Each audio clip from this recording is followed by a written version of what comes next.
والأرض وضعها للأنام فيها فاكهة والنخل ذات الأكمام والحب ذو العصف والريحان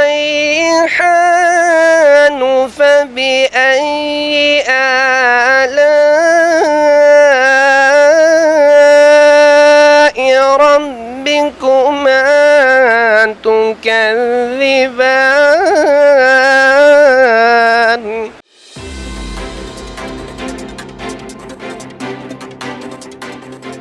السلام علیکم ناظرین، میں ہوں آپ کا میزبان عبدالرحمان۔ ہدف میں آپ سب لوگوں کو خوش آمدید۔ اور آج ہمارے ساتھ موجود ہیں پاکستان کا ایک ایسا بیٹا جن کا نام ہے قاری نعمان، اور انہوں نے پوری دنیا میں 13 گھنٹے مسلسل قرآن پاک کی تلاوت کر کے ایک گینس بک میں ریکارڈ قائم کر دیا ہے۔ ہم سنیں گے ان کی کہانی انہی کی زبانی۔ جی قاری صاحب بتائیے کیسے ممکن ہوا؟ جی الحمدللہ، میں حافظ قرآن قاری قرآن ہوں۔ میں نے 8 سال کی عمر میں قلیل مدت میں جو ہے نا 9 ماہ کے قلیل عرصے میں قرآن کریم کا جو ہے نا حفظ مکمل کر لیا۔ اس کے بعد جو ہے 9 ماہ کے اندر جو 3 ماہ ہے نا اس 30ویں سپارے کو لگے حفظ کرنے میں، بقایا جو 29 سپارے ہیں ان کو 6 ماہ لگے۔ اس کے بعد الحمدللہ جو میری بگیسٹ اچیومنٹ ہے اس میں یہ بھی ہے کہ میں نے 4 دن میں بھی جو ہے نا سپارے کو، کئی سپارے ہیں جن کو مکمل کیا ہوا ہے پاؤ سبق سنا کے۔ ایک دن میں نے 12ویں سپارے کا پہلا آدھا بھی سبق سنایا ہوا ہے۔ اس کے بعد الحمدللہ 8 سال کی عمر سے لے کے ابھی تک میری 25 ایج ہے۔ 17 سال ہو گئے ہیں مجھے قرآن مجید کو تراویحوں میں جو ہے نا مصلی سناتے ہوئے۔ تو ابھی میرا 18واں مصلی ہے۔ تو ناروال کی جو سب سے بڑی مسجد جامع مسجد نور ہے، مرکزی مسجد ہے، ماشاءاللہ سے میں نے وہاں پہ جا کے 18واں مصلی سنانا ہے۔ تو میں نے جو ہے میں خود کا مدارس بھی، ناروال کا سب سے بڑا مدارس بھی ہے مدرسہ انوار مدینہ، جو میرے والد صاحب اور میں خود چلا رہا ہوں، جہاں بچے فی سبیل اللہ فری آف کاسٹ پڑھ رہے ہیں۔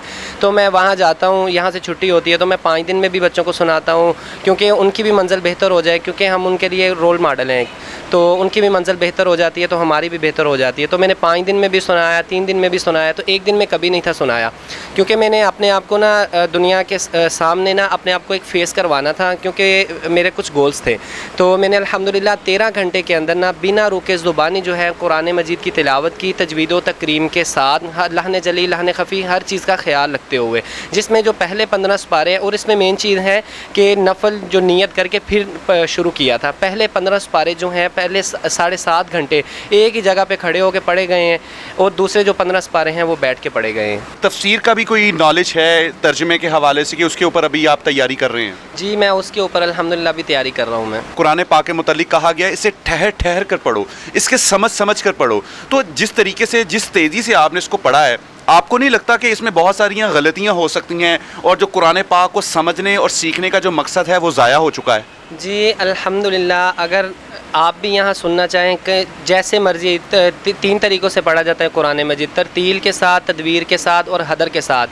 اور آج کل کے جو قاری قرآن ہیں وہ ایک وے میں بھی پڑھ لیں تو بڑی بات ہے، لیکن الحمدللہ اللہ تعالیٰ کا مجھ پہ خاص کرم ہے، میں نے 16 سے 17 سال جو ہے تجوید و قرات پڑھی الحمدللہ۔ تو آپ میرے سے تینوں وے میں جو ہے قرآن مجید الحمدللہ سن سکتے ہیں۔ میں نے آپ کو اس لیے ڈیٹیل میں بتایا کہ زبر زیر پیش اور لحن جلی لحن خفی کی بہت چھوٹی غلطی ہوتی ہے، کہہ لیں جو جس کی گنجائش ہو جاتی ہے، لیکن وہ بھی علماء کرام کہتے ہیں کہ اس سے بھی پرہیز کرو۔ میں نے یہاں تک یہ بھی بتایا کہ اس کا بھی خیال رکھتے ہوئے پڑھا گیا الحمدللہ۔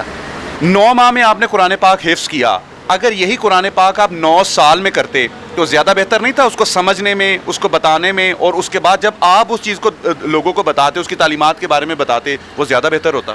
میرے ساتھ کتنے بچے ایسے ہیں، میں اس چیز پہ بلیو نہیں رکھتا کہ 9 ماہ میں کر لیا، 6 ماہ میں کر لیا، میں اس چیز پہ بلیو رکھتا ہوں کہ چاہے اس کو 15 سال لگے، چاہے 20 سال لگے، لیکن قرآن کی جو منزل ہے نا وہ آنی چاہیے۔ تو الحمدللہ جس کو قرآن کی منزل آتی ہے نا الحمدللہ وہ دیندار خود بخود بن جاتا ہے۔ قرآن میں کہتا ہوں ایک روح ہے جو انسان کے اندر اللہ تعالیٰ نا ڈال دیتا ہے، جو بھی برا کام کرنے لگو گے قرآن خود بخود روکتا ہے۔ ہمارے مدارس میں بچے آتے ہیں حفظ کرنے کے لیے، تو آتے ہی نا سب سے پہلے ان کا، آپ کو پتہ ہے کہ آج کل دنیا نا ایکسٹرا ہی تیز ہو گئی ہے، تو آتے ہی ابھی حفظ میں ڈالا نہیں ہے تو پوچھتے ہیں کہ اس کے بعد کیا کرے گا۔ تو سمپل سا فارمولا ہم نے بنایا ہوا کہ بھائی جب قرآن اس کے سینے میں آ جائے گا نا تو قرآن خود فیصلہ کرے گا اس نے آگے کیا کرنا ہے جا کے۔ اللہ تعالیٰ ان کے علم میں اور قرآن پاک کی اس برکت سے ہم سب کے اوپر اپنا رحم کرم اور اپنا فضل کرے۔ اجازت دیجیے عبدالرحمان کو، اللہ حافظ۔